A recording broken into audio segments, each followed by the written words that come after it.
ঘরের দরজায় ইসমাইলের পাইয়া ডাক দিছে, বাবা আসো।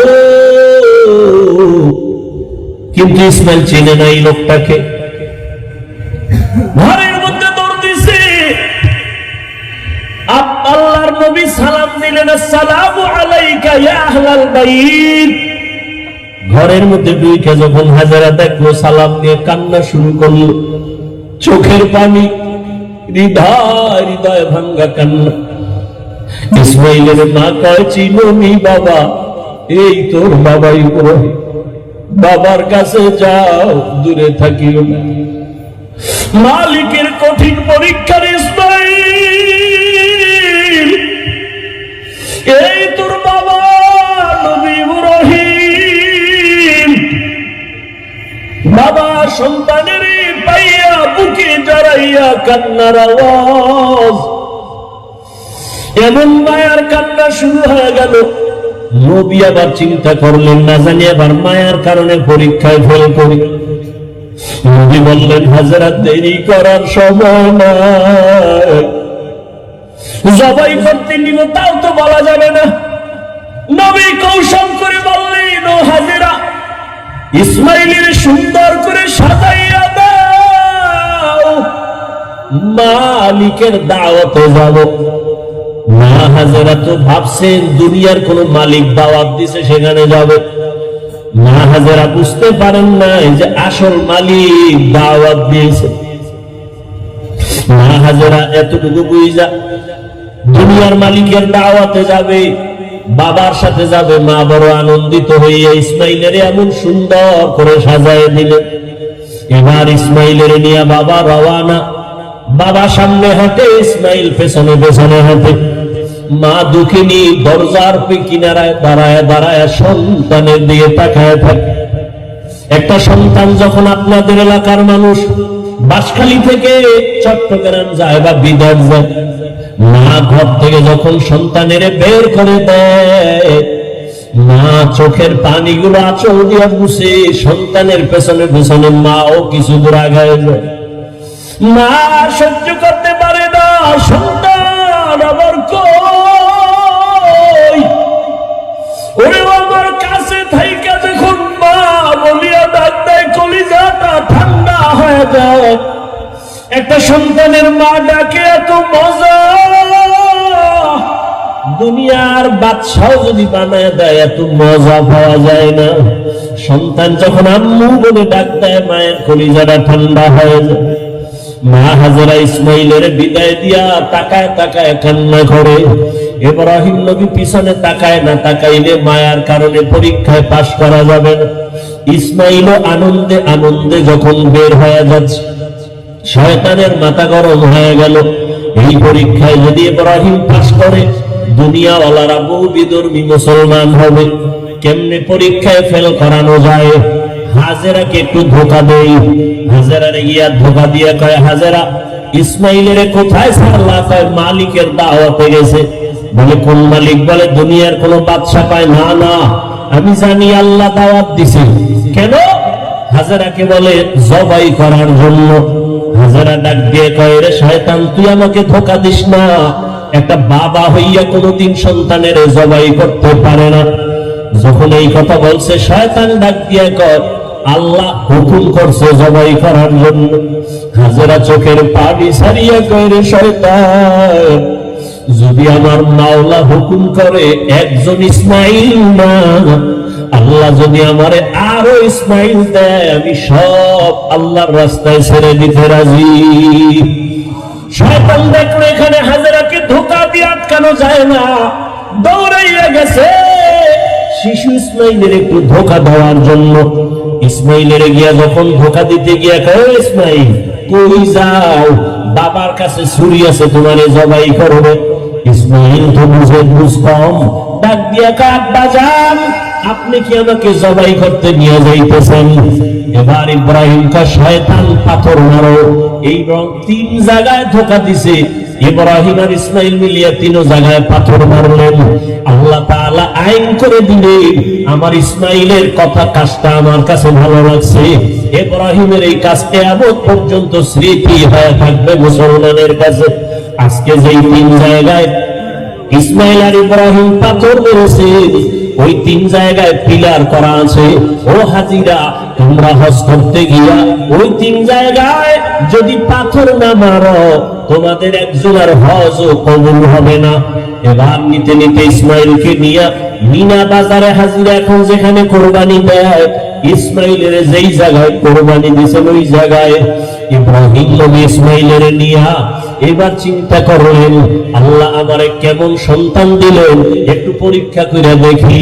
এবার সন্তানকে বাবা বলতেছেন, ফালাম্মা বালাগা মাআহু সায়া ক্বালা ইয়া বুনাইয়া ইন্নী আরা ফিল মানামি আন্নী আযবাহুকা ফানজুর মাযা তারা। ও বাবা, আমি স্বপ্নে দেখলাম তোমাকে জবাই করতেছি, বলো বাবা তোমার কি মতামত বলো। ইব্রাহিম নবী কথাটা বলা মাত্রই সাথে সাথে সেকেন্ডের মধ্যে সন্তান ইসমাইল জবাব দিয়ে দিলেন, ইয়া আবা তিফআল মা তুমার সাতাজিদুনি ইনশাআল্লাহ মিনাস সাবিরিন। আব্বা জান, দ্রুত আমাকে আল্লাহর হুকুম মতো জবাই করেন, ইনশাআল্লাহ আমাকে আপনি ধৈর্য ধারণকারীদের মধ্যেই পাবেন। আব্বা জান, আমাকে দ্রুত জবাই করেন, দেরি করলে আবার বুঝি আল্লাহ হুকুমটা ফিরিয়ে নিবে, কপাল পুড়ে যাবে। একটা সন্তান বাবার সামনে কতটা বিনয়ী হইয়া বাবার ইজ্জত রক্ষার জন্য আল্লাহর মহব্বতের বন্ধনে নিজেকে পেশ করে দিলেন। তবে ইতিহাসবিদরা লেখেন, ইসমাইল একটু কান্না করে বলছেন, বাবা জান, আপনি যদি এই কথাটা আমাকে একটু বাড়ি বসিয়ে বলতেন, আমি আমার দক্ষিণী মায়ের থেকে একটু চির বিদায় নিয়ে আসতাম। কারণ 6টা বছর আমার মা আবার এত কষ্ট করে লালন পালন করে বড় বানাইছে। এই 6টা বছর পানি নাই, খানা নাই, আপনি ওইসা দেখেন নাই। আমার মা আমার মুখে জিহ্বা দিয়ে আমার পেটের ক্ষুধা নিবারণ করেছে, আমার মা পাগলের মতো দৌড়াদৌড়ি করেছে। ও আব্বা জান, বাড়ির মধ্যে বসে যদি বলতেন আমি একটু মায়ের থেকে বিদায় নিয়ে আসতাম, পারি নাই, দুঃখ নাই বাবা, আমাকে এখানে জবাই করিয়া আমার রক্ত মাখা পোশাকটা মায়ের কাছে নিয়ে যাবেন। আম্মা জান আমাকে না দেখা যদি বলে আমার ইসমাইল তো, আপনি আব্বা রাগ করে আমার মাকে কিছু বলবেন না, আমার আম্মা জানকে একটু সান্ত্বনা দিয়া বলবেন ইসমাইল সালাম জানাইছে, আল্লাহ যদি কবুল করে হাসরের ময়দানে মোলাকাত হয়ে যাবে। আব্বা জান, আর আপনার কাছে দাবি, আমাকে জবাই করার আগে আপনি আমার হাত পাও রশি দিয়ে বাঁধেন, কারণ জবাই করতে গিয়া আমার হাতে পায়ে নড়াচড়া যদি আপনার শরীরে লাগে বেয়াদবি হবে, আল্লাহ বেজার হয়ে যাবে। আব্বা জান, আপনি কাপড় দিয়ে আপনার চক্ষু দুটো বেঁধে নেন, কারণ জবাই করার সময়, ছুরি চালানোর সময় আমার চেহারায় যদি আপনার নজর লাগে, মায়ার কারণে আপনি জবাই করতে পারবেন না, আল্লাহ বেজার হয়ে যাবে। আব্বা জান, আমি শুয়ে পড়লাম, তাড়াতাড়ি আমার গলায় ছুরি চালান। ইব্রাহিম নবী ইসমাইলের শোয়াইয়া যখন ছুরিটা চালাইতে চায়, আমার মাওলার কুদরতি অন্তরে এত মায়া, আমার আল্লাহ ডাক দিয়ে কয়, রে ছুরি, আমার ইসমাইলের একটা পশমের ক্ষতিও যেন তোমার দ্বারা না হয়। আল্লাহর হুকুমে ছুরি কোন কার্যকারিতা করে না, একটা পশমও কাটে না। ইব্রাহিম নবী এবার পাথরের উপর আঘাত করলেন, ছুরি দিয়া পাথরটা আলাদা হয়ে গেল। ইসমাইলের ডাক দিয়ে কয়, বাবা এইবার ফাইনাল রেডি হও, তোমার জবাই করার সময় রক্ত আমার হাতে না লাগা পর্যন্ত ছুরি চালাইতেই থাকবো, না হয় আমি ছুরি চালানো বন্ধ করব না। এবার ইসমাইলকে শেষবারের মতো শোয়াইয়া ছুরি যখন চালাবে, রক্ত হাতে না লাগা পর্যন্ত ছুরি চালানো বন্ধ করবে না বলিয়া ইব্রাহিম নবী নিয়ত করে ফেললেন, ইসমাইলকে শোয়াইয়া দিলেন। আর যখন ছুরি চালাবে, আল্লাহ পাক রব্বুল আলামিনের কুদরতি অন্তরে এত মায়া,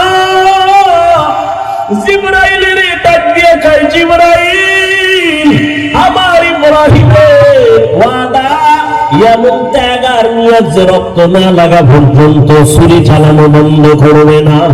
আমি তো ইসমাইলের জবাই চাই না, আমি চাই আমার হুকুমের জন্য কতটুকু তারা ত্যাগ স্বীকার করলো। আমার মোহাব্বতের পরীক্ষা চাইছি, আমি ইসমাইলের জবাই চাই নাই।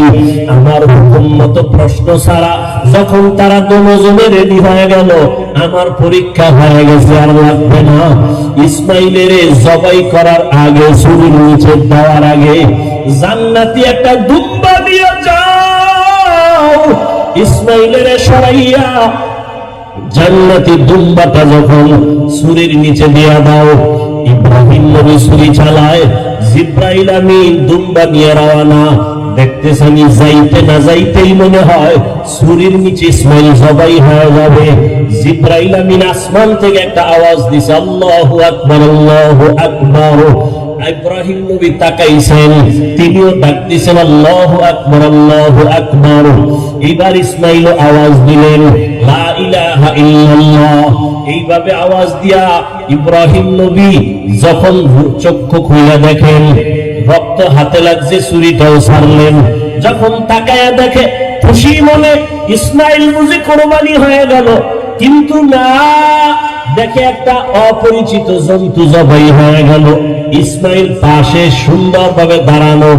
বাবা আবার বুঝি ভয় পেয়ে গেলেন, ও ইসমাইল, আল্লাহ বুঝি আমার কোরবানি কবুল করবেন না, আর একবার চেষ্টা করি। সাথে সাথে ওহী নাযিল হয়ে গেল।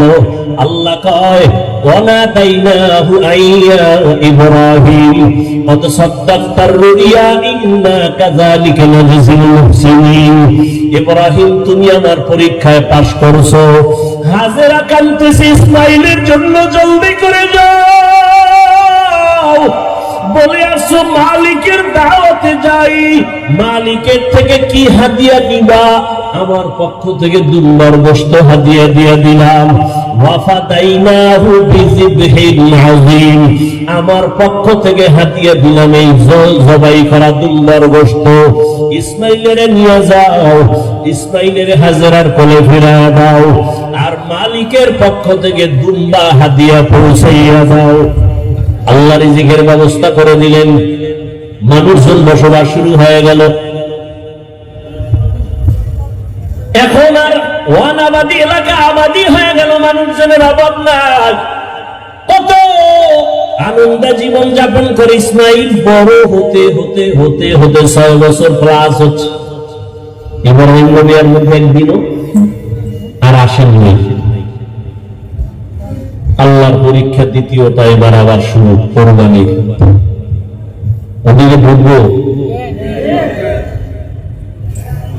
ইব্রাহিম নবী 6 বছরে আর আসেননি। ছেলে কেমন, কি মায়া! আল্লাহর পরীক্ষা কত কঠিন। ইব্রাহিম নবী এই জিলহজ মাস 8 তারিখ, 9 তারিখ, 10 তারিখ স্বপ্ন দেখা শুরু করলেন, তোমার কলিজার আপন জবাই করো আমার পথে, আমার নামে। ভাবলেন, নাম তো কয় নাই কানে। 100 উট জবাই করলেন। দ্বিতীয় রাতে আবার স্বপ্ন দেখেন, হয় না, তোমার মুহাব্বতের জিনিস জবাই করো। আবার 100 উট জবাই করলেন। ফাইনালে নবী তো বুঝতে পেরেছেন, আমার জীবনের কলিজার আপন আমার ইসমাইল ছাড়া আর কেউ না। আল্লাহর হুকুম হয়ে গেছে, ইসমাইলকে জবাই করার জন্য বাবা এবার রেডি হয়ে গেলেন। একটা ছুরি আর একটা রশি গোপনে নিয়ে রওনা হলেন মক্কা নগরীতে ইসমাইলকে জবাই করার জন্য। কারো কাছে কিছু বলা যাবে না। এলাকায় গিয়া দেখে সেই এলাকাতে এখন আবাদি, সুন্দর বাড়িঘর, মানুষজন, মাঠে বাচ্চারা খেলতেছে। একটা ডাক দিয়ে কম, এই ইসমাইল আছে? ইসমাইল? বাচ্চারা কয়, ইসমাইল কি বুঝলাম না। একজনে কয়, হ্যাঁ আমি চিনি। ইসমাইল কোথায়? ওরা দাঁড়িয়ে আছে, কি আছে? সবাই বড় বড় ঘর, কিন্তু ইসমাইল যেই ঘরে থাকে একটা ছোট ঝুপড়ির মতো। ইব্রাহিম নবী যত কদম বাড়ায় কলিজাটা কেমন যেন ফেটে যাইতেছে, মায়া আর মায়া চুম্বুকের মতো। আমার কলিজার আপন, এত আদরের সন্তানের এতদিন আমি পাই নাই। যত সামনে যায় তত ইব্রাহিমের কলিজাটা দুর্বল হয়ে যায়। আল্লাহ তাআলা বলেন, ও দুনিয়ার মানুষ, ইব্রাহিমের কোরবানির ত্যাগ তোমার থেকেও চাই।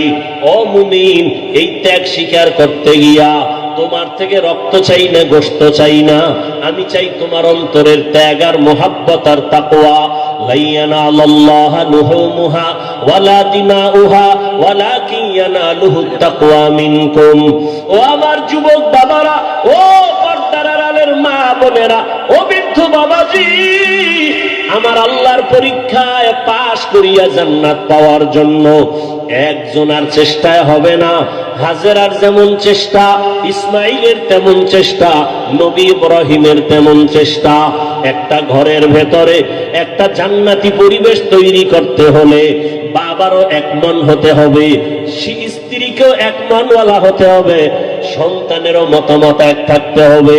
স্বামী আর স্ত্রীর মন আর মতামত যখন এক হবে, সন্তানের মতামত যখন মা বাবার মতের সাথে মিলিয়ে যাবে, ওই সন্তান ওই সংসারে শান্তি আসবে, আল্লাহ রহমতের বাড়ি দ্বারা বর্ষণ করতে থাকবেন।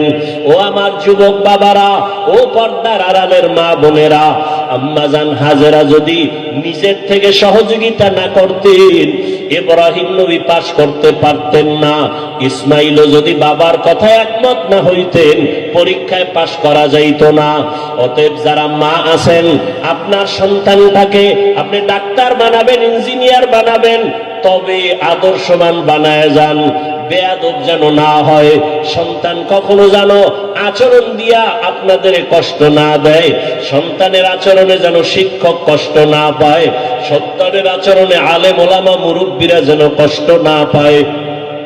আদর্শবান ডাক্তার হলে সন্তানটার সম্মান আল্লাহ বাড়ায় দিবেন। মা বাবার একমত থাকতে হবে, নিজেদের আদর্শ সুন্দর করতে হবে।